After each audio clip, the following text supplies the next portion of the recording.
Assalamualaikum warahmatullahi wabarakatuh. Perkenalkan, nama saya Yani Erianingsi. Pada kesempatan kali ini kita akan membahas salah satu materi sejarah yang sangat menarik untuk dibahas. Apakah kalian siap? Materi kita kali ini yaitu ancaman disintegrasi bangsa. Mempelajari sejarah pergolakan bangsa yang pernah terjadi dan membahayakan persatuan nasional merupakan hal yang sangat penting agar kita mendapat pelajaran sekaligus peringatan.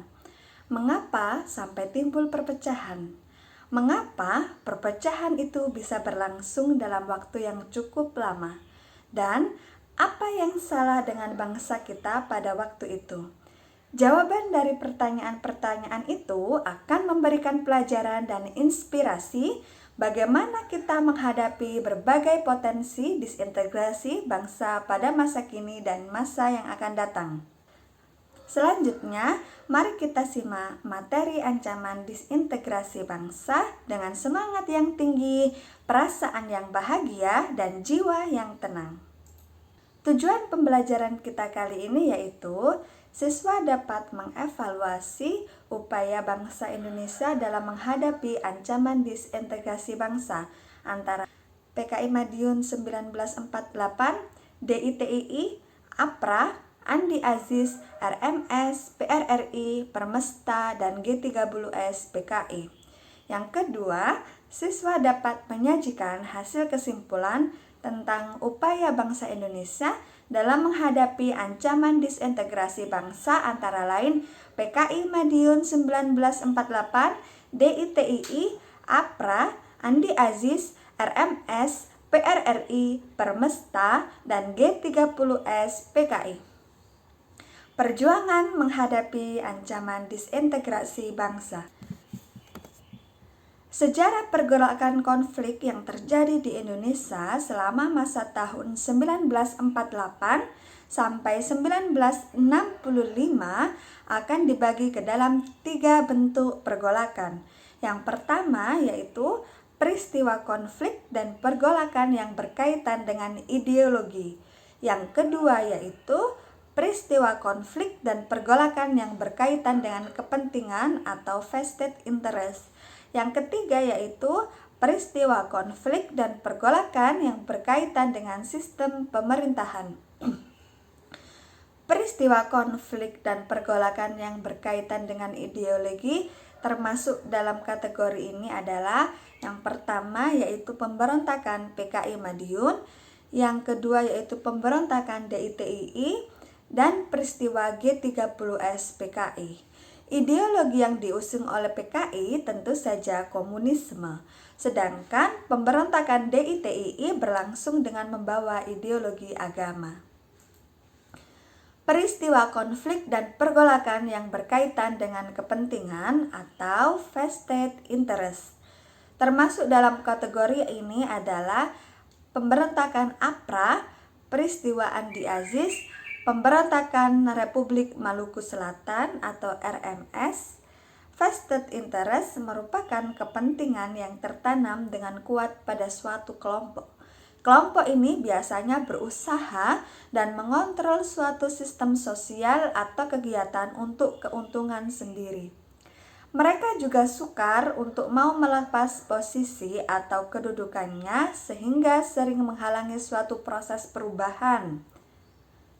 Baik APRA, RMS, dan peristiwa Andi Aziz semuanya berhubungan dengan keberadaan pasukan Kenil atau tentara kerajaan Hindia Belanda yang tidak mau menerima kedatangan tentara Indonesia di wilayah-wilayah yang sebelumnya mereka kuasai. Dalam situasi ini, konflik pun terjadi. Peristiwa konflik dan pergolakan yang berkaitan dengan sistem pemerintahan.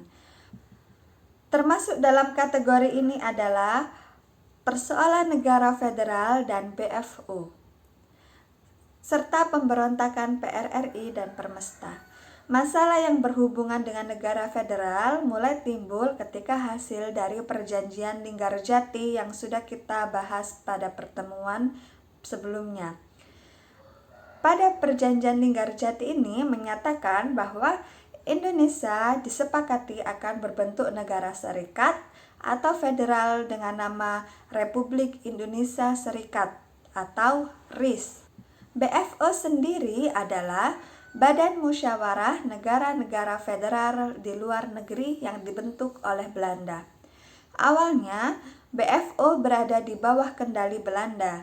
Namun, makin lama badan ini makin bertindak netral, tidak lagi melulu memihak Belanda. Pro dan kontra tentang negara-negara federal inilah yang kerap juga menimbulkan pertentangan. Sedangkan pemberontakan PRRI dan Permesta merupakan pemberontakan yang terjadi akibat adanya ketidakpuasan beberapa daerah di wilayah Indonesia terhadap pemerintah pusat. Kesadaran terhadap pentingnya integrasi bangsa. Pentingnya kesadaran terhadap integrasi bangsa dapat dihubungkan dengan masih terdapatnya potensi konflik di beberapa wilayah Indonesia pada masa kini. Konflik bahkan bukan saja dapat mengancam persatuan dan keutuhan bangsa. Kita juga harus menyadari betapa konflik yang terjadi dapat menimbulkan banyak korban dan kerugian. Sejarah telah memberitahu kita bagaimana pemberontakan-pemberontakan yang pernah terjadi selama ini pada rentang masa tahun 1948 hingga 1965 telah menewaskan banyak sekali korban manusia. Teladan para tokoh persatuan. Frans Kaisiepo. Frans Kaisiepo yang lahir pada tahun 1921 dan meninggal pada 1979 adalah salah seorang tokoh yang mempopulerkan lagu Indonesia Raya di Papua saat menjelang Indonesia merdeka. Ia juga turut berperan dalam pendirian Partai Indonesia Merdeka atau PIM pada tanggal 10 Mei 1946. Pada tahun yang sama, Kaisiepo menjadi anggota delegasi Papua dalam konferensi Malino di Sulawesi Selatan, di mana ia sempat menyebut Papua atau Netherlands New Guinea dengan nama Irian yang konon diambil dari bahasa Biak dan berarti daerah panas. Sultan Hamengkubuwono dan Sultan Syarif Qasim II. Saat Indonesia merdeka, di Indonesia masih ada kerajaan-kerajaan yang berdaulat.